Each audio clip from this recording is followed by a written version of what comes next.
In the UK, police are continuing to search the former home of Andrew Mountbatten-Windsor, one day after the former prince's historic arrest on suspicion of misconduct in public office, linked to his friendship with late convicted sex offender Jeffrey Epstein.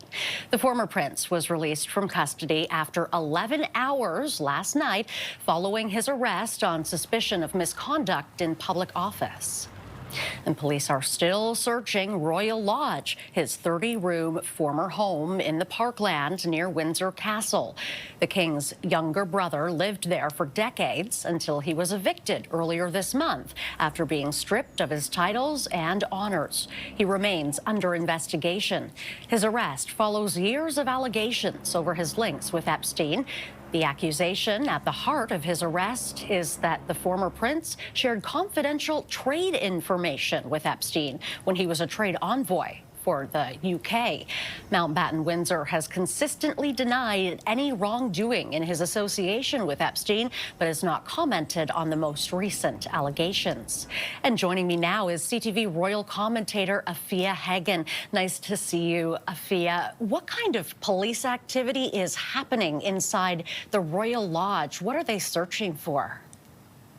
Well, at the moment, they are building their investigation. Andrew Mountbatten-Windsor has been released under investigation. And so what they will be looking for is things that will help them build the case against them. So they'll be searching for things like laptops, desktop computers, any hard copies of any of those emails that Andrew Mountbatten-Windsor potentially sent to Jeffrey Epstein, just anything to do with his time as a trade envoy for the UK government and any potential correspondence with Jeffrey Epstein.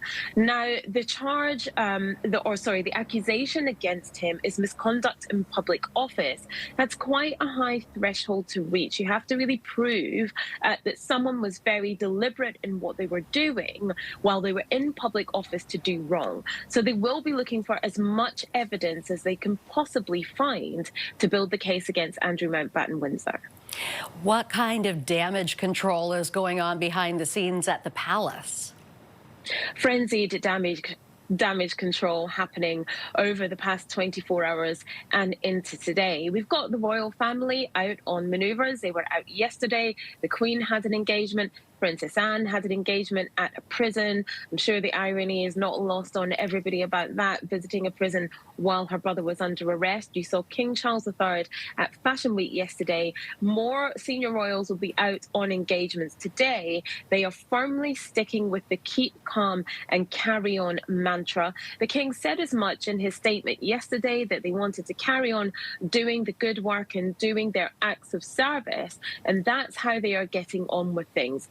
Burying their head in the sand, I think, and just carrying on with these public engagements. But I'm absolutely sure that they will be questioned, whether by reporters or whether by people at those engagements, people in the crowd, what they know about Andrew Mountbatten-Windsor, what they feel about his arrest. You know, the public appetite for this story is insatiable, and I'm sure people will be wanting to talk to them about that. Whether they answer those questions remain to be seen. I'm 99% sure that they won't.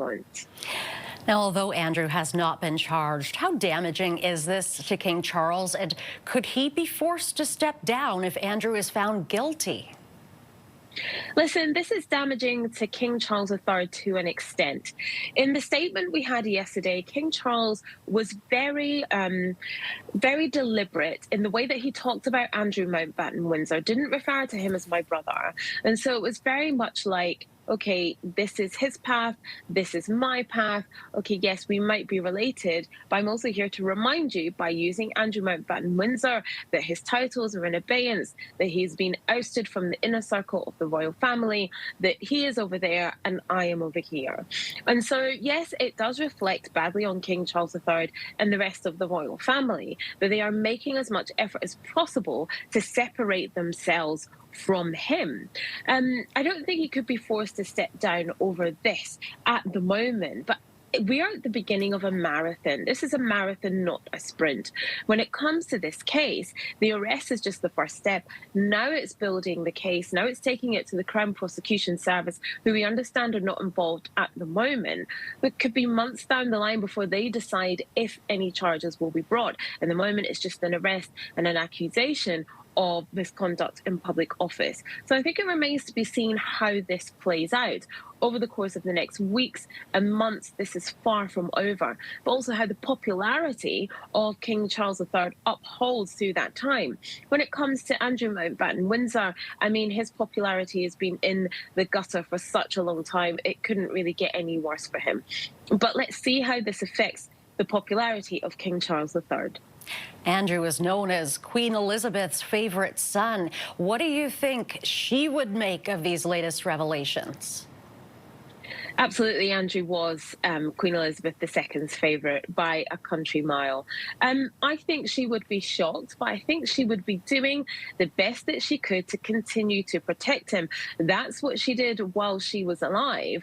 And I think she would be continuing to do that. I'm not sure if we would have got as harsh a statement from her like we did from King Charles III. I think definitely she would have been hell-bent on making sure her favourite son was protected. Afua, wonderful talking with you this morning. Thank you for your time. Thank you. That's CTV Royal Commentator Afua Hagan.